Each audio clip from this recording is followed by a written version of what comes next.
Hola, vamos a hablar de los trastornos delirantes y estados paranoides.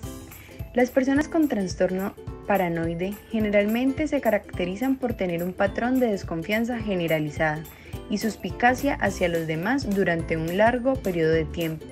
Esto ocasiona que las conductas paranoides estén en el origen de la mayoría de los conflictos sociales.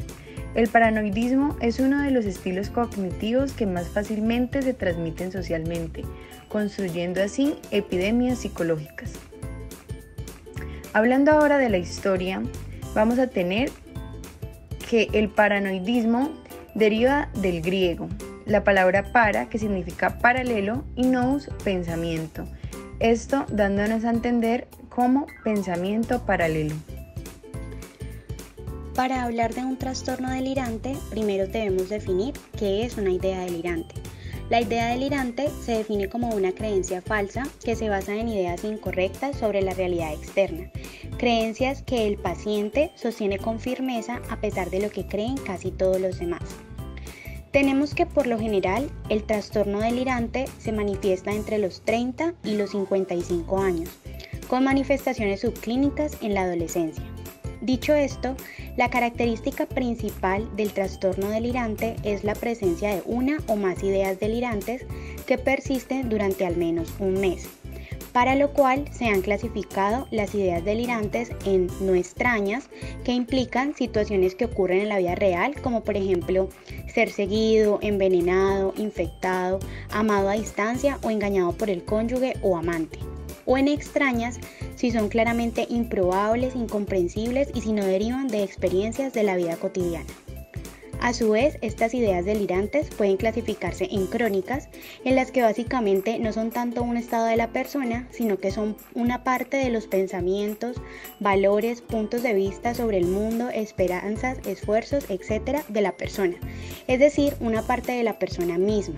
Y en agudas, cuando se dan un estado particular de ansiedad, de aumento de la activación, de sospechas y con la tendencia a conceder importancia a cosas o a acontecimientos ordinarios. Vamos a hablar de la temática del delirio. Empezaremos con el delirio de persecución, que es el más frecuente de las paranoias. Casi siempre tiene una base real que es exagerada por el paciente y actúa como desencadenante. Delirio de reivindicación o querulante. Querulante cuando versa sobre la ley, inmerso en juicios por sus constantes denuncias. Delirio celotípico. Se siente frustrado, siente estar privado de sus derechos emocionales, afectivos y sexuales, manifiestan celos y que su pareja gusta de alguien más. Delirio erotomaníaco. Tiene la convicción de ser amado por alguien que a menudo ocupa un rango social más alto. Delirio hipocondríaco o somático. El paciente se siente gravemente enfermo sin base real de ello. Delirio megalomaníaco o de grandiosidad. Se siente poseído de poder, conocimiento, capacidad para curar o sanar grandes problemas. Y pronóstico. Según el modelo de Cameron se describen tres fases. Primero, comienzo o manifestaciones precoces. Segundo, cristalización preliminar o fase de agudización. Tercero, cristalización final o psicosis Con relación al diagnóstico diferencial, este se debe hacer primero con los trastornos orgánicos, porque prácticamente las enfermedades del sistema nervioso central que cursan con trastornos de conducta pueden incluir entre estos los de tipo paranoide, como por ejemplo en la parálisis general progresiva, en la etapa final de la enfermedad de Alzheimer, como en una celotipia alcohólica, en el hipotiroidismo, como reacción a un daño cerebral por un traumatismo cráneoencefálico o por otros factores como una psicosis tóxica por anfetaminas que afecta a la personalidad. El trastorno con el que se debe hacer el diagnóstico diferencial es con la esquizofrenia, porque tanto el trastorno delirante como los trastornos esquizofrénicos presentan el delirio como un síntoma fundamental en su diagnóstico. Entonces, para establecer el diagnóstico diferencial entre ambos trastornos existen dos aspectos importantes. El primero es la fundamentación de la idea delirante por parte del paciente, ya que el enfermo paranoico intenta disipar las dudas acerca de su delirio mediante argumentaciones lógicas entre unas representaciones y otras, mientras que el enfermo esquizofrénico no realiza ningún esfuerzo por justificar su delirio.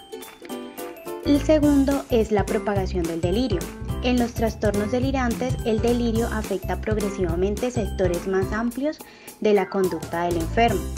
Puede extenderse también a otras personas e incluso a una colectividad, como sucede en los fenómenos asociados a las sectas. Esta propagación social rara vez se encuentra en los... Pasando a hablar del trastorno psicótico breve, su característica principal es una alteración que se va a presentar de inicio súbito con síntomas como ideas delirantes, alucinaciones, lenguaje desorganizado y que puede desarrollarse en respuesta a un grave factor estresante como por ejemplo la pérdida de un ser querido o a un accidente grave.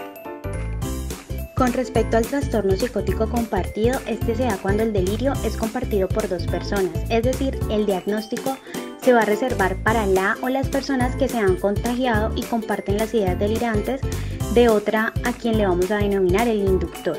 Para que esto se dé, requiere que las personas afectadas mantengan una relación íntima con el inductor, que suele ser de tipo familiar y que dichas relaciones se den en un contexto social muy restringido, es decir, con poca afluencia de información externa.